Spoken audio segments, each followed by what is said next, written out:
সুরাপ্পির মাসিক ইনকাম কত? পুরো বাংলাদেশ জানে, আপনি জানেন না? মানে এখন কত? এটা বলে মানুষের তো ইনকাম সবসময় সমান থাকে না, এখন কি আরো বেড়েছে কি? বাড়ে নাই, কমেছে?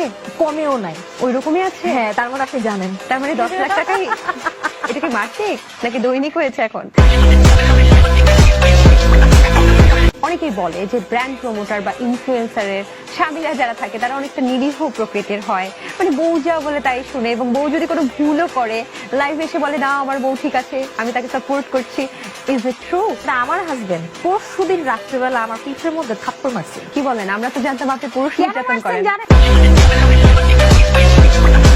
তো ভালোবাসার জন্যই কি স্বামীকে বাবাই বলে ডাকেন? আরবি নাম যদি আমি একটু বিবেচনা করি, আমি দেখে এসেছি এটা হচ্ছে বাবাই বলা হয় বাবা অথবা দাদাকে। এটার একটা অর্থ আছে প্রেমময় বা সুমিষ্ট, এরকম কিছু একটা।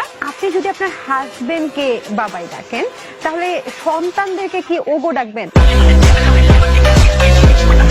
আমার হাজবেন্ড আমার কাছ থেকে কিছুদিন আগে 50,000 টাকা ধার নিচ্ছিল, ওটা আমাকে ওনার ফেরত দেয় নাই। অনেকে বলে পরকিয়া করে আপনি বর্তমান হাজবেন্ডকে বিয়ে করেছেন। লাঙ্গের আশা কইরা তোমার ভাতারের ভাত চাঙ্গে, তোমার লাঙ্গে ও তোমার লাঙ্গে গো, আধা পথে নিয়া কুমর ভাঙ্গে।